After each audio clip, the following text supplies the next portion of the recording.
Hey guys, we got some things to do today. So we got some wheels for the Supra. We're gonna go drop those off. Well, I gotta go test fit the front, make sure that they're the right offset and everything they like. Go drop them off to get balanced. Go pick up a BMW door and fender and mirrors, and maybe put some Supra together.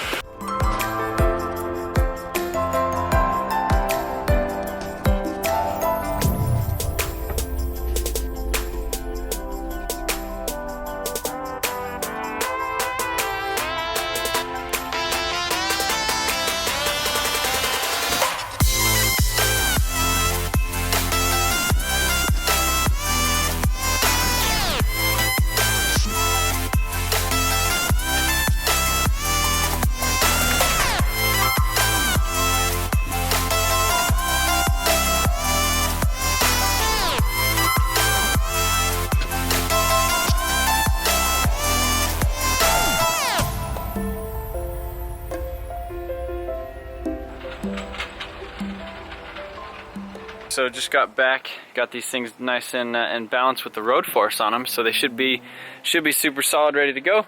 Got a BMW door, fender, and mirror, so I'll be able to basically fix this, you know, the door and the fender and stuff on this guy. I'm not painting it right now. They basically just want it back. So Dave went ahead and he pulled one of these guys off, or not pulled it off. I test fitted it before we went, but. It's kind of big. That's a big tire in the front. So we're gonna go ahead and throw on the rear too, and we'll see how she looks.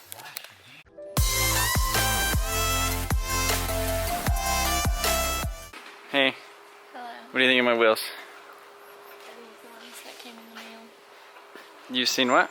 Are these the ones that came in the mail today? Yeah. Because I think the mailman ruined my sunflower with him. You know.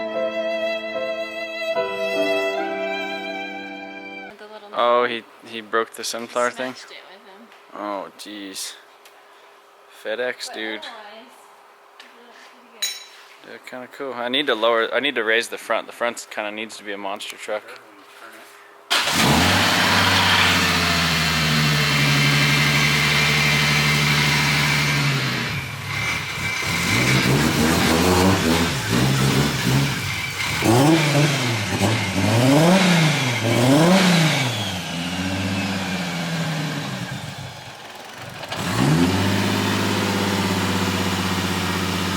Ben.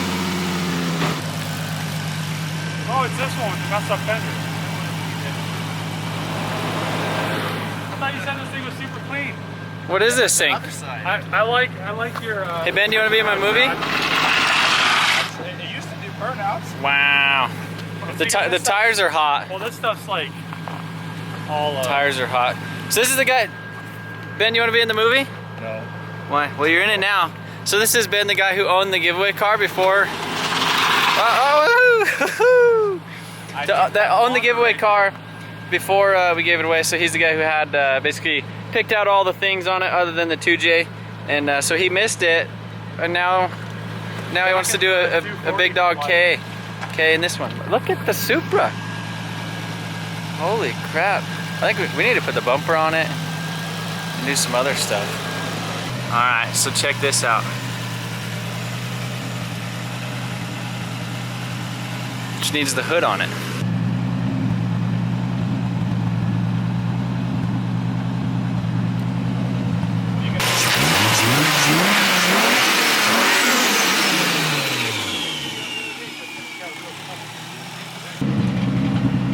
Man, it's crazy seeing this thing like this.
Alright, so I got the car pulled in. I went ahead and went and ate dinner with Jamie.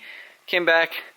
It's dark outside like always, but yeah, so now the ride height is a little off. Basically, we just threw the coilovers on, or the BC coilovers just straight out of the box. We didn't adjust them at all, and I'm assuming they're kind of, you know, slightly different between them. So you can see this side, the ride height in the back actually would probably work, but in the front it's pretty low. So you can see right there, and we were pretty concerned pulling out of the shop earlier that it was actually gonna rub. I should have probably honestly got a little bit smaller of a tire. This is a 255 35/20. I should have probably got like a 255 like 25, or you know, something along those lines, something with like a rubber band. But I also don't really want to feel like every bump in the road, so it's nice to have a little sidewall. But I guess we'll see what happens on this thing. The front bumper is pretty low and it sticks out quite a bit. So, you know, going over bumps and stuff like that, I'm probably gonna have to raise it. So it's kind of a good thing that I have 20s and big tires to fill it up so it doesn't look like a monster truck. But on this side, you can see it actually looks really, really nice with the side skirt, because the front bumper lowers it down, the side skirt lowers it down. So the car isn't really that low, but the kit makes it look low. This side over here, so people were commenting on Instagram about this side being all weird. You can see there's like a huge difference. I mean, I can stick my like hand in there and it's actually tucked up inside, versus the other side where it's almost kind of like poking out. So this front subframe and front suspension was off of the wrecked car outside, so obviously it was wrecked over here. So I'm going to replace the upper control arm, make sure everything is good with that, because it does look a little bit funky. It looks like the ball joint's like tweaked in there. So replace the upper control arm, and that should straighten this out, because it never had that like this camber issue in the front before. And then I need to replace a suspension arm bushing in the back, and then I think we could kind of get like a half alignment on it and just raise the front. This side sits a little bit lower than the other side as well, so we'll kind of play with it, make it look good.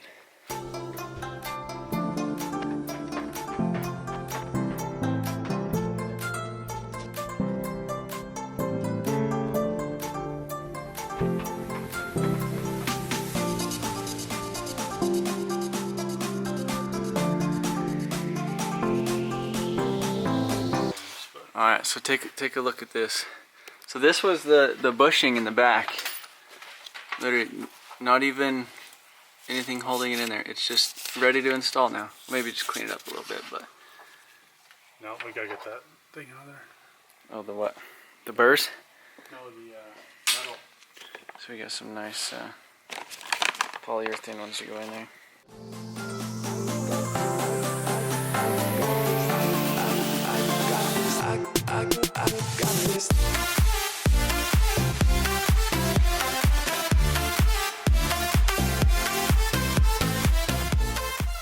Alright, so we got that bushing on this side replaced with the nice polyurethane one. So nice and solid. I seriously can't believe that it had that other bushing in there. This one on this side actually looks pretty good, but we're gonna go ahead and replace it anyhow since we're already here. So David is gonna get started on that.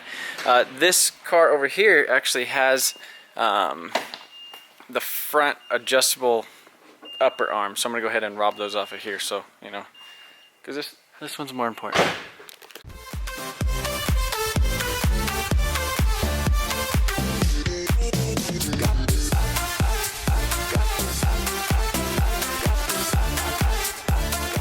I've been playing around with this whole camber situation in the front. So this is the adjustable upper control arm that I robbed off of that car over there.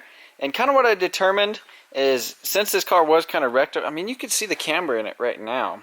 We just threw that on there and can't seem to get it go away. This is extended all the way out. Looking at the subframe up here, it's the same gap on both sides. I mean, these lower control arms are super beefy. I don't know how you would bend one of those. I mean, you probably could. So I'm kind of assuming it's the knuckle now. So I'm going to go ahead and pull this back off, put the stock one back on, and go ahead and trade this knuckle out for the one off of that was actually on this car. So that's the nice thing about having, I guess, spare Supra parts. So it's not this knuckle, it's that one. So I'm going to yank that off, and hopefully we get rid of my camber stitch.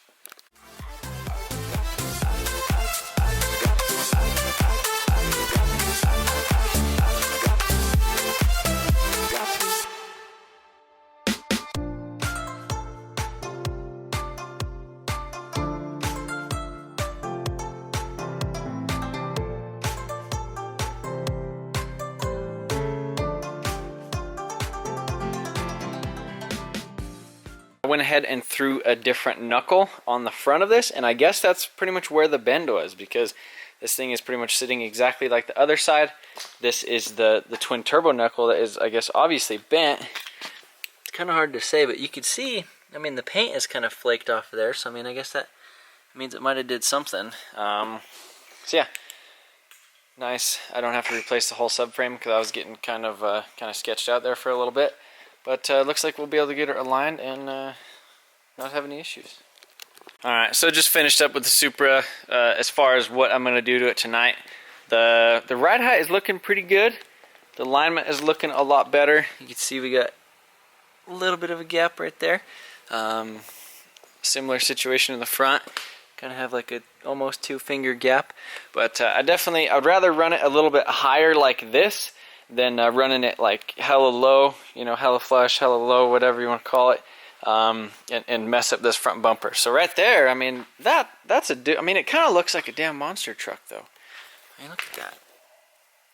Like, it really does. I don't know. Maybe I just need to get a different tire on there. Like, instead of a 255/35 20, I should maybe do like a 235/30 20 or something like that, and so it kind of stretches in, and then we could kind of, you know, lower it down a little bit and not have to worry about eating this fender, because I definitely don't want to eat the fender, and that's mostly why it's at this ride height right now. But I am really stoked about the rear wheels. I love the concave on them, but as you can see in the front, there's just a lot of issues with clearance.